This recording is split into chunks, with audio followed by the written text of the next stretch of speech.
ഇത് ഫിൻലാൻഡിലെ എസ്പോ നഗരം. ഇവിടെ രാത്രിയുടെ ദൈർഘ്യം വെറും 3 മണിക്കൂറാണ്. അതുകൊണ്ട് തന്നെ ഫിൻലാൻഡിലെ നോമ്പിനും അസാധാരണമായ ദൈർഘ്യമാണ്.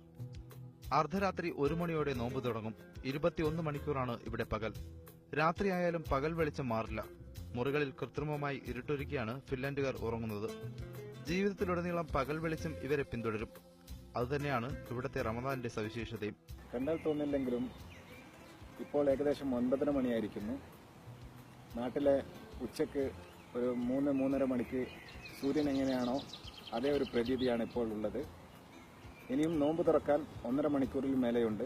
ഇന്ന് നോമ്പ് തുറ 10:52-നാണ്. 500ഓളം മലയാളികളടക്കം നിരവധി ഇന്ത്യക്കാർ ഫിൻലൻഡിൽ ജോലി ചെയ്യുന്നുണ്ട്.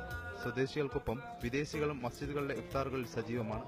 എന്നാൽ ഇഫ്താർ കഴിഞ്ഞ് പള്ളികളിൽ നിന്ന് ഇറങ്ങുമ്പോഴേക്കും ഫിൻലൻഡുകാർ അടുത്ത നോമ്പിലേക്ക് പ്രവേശിക്കും. ഇത് രാവിലെ 1:20 ആയിട്ടുണ്ട്.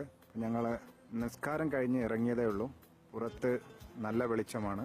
ഏകദേശം 20 മിനിറ്റോടുകൂടി സുബഹി ബാങ്ക് കൊടുക്കും. അതിന്റെ മുൻപ് വെള്ളം കുടിച്ച് നിസ്കരിക്കണം. രാത്രി നമസ്കാരം വരെ ഇവിടെ പകൽ വെളിച്ചത്തിലാണ്. വുഡ്സ്റ്റോക്ക് പോലെ ഒട്ടും സൂര്യാസ്തമയം ഇല്ലാത്ത സ്ഥലങ്ങളും ഫിൻലൻഡിലുണ്ട്. ഇവിടെ തുർക്കി സമയത്തെ ആസ്പദമാക്കിയാണ് ഇസ്ലാം മത വിശ്വാസികൾ നോമ്പെടുക്കുന്നത്. News desk media 1.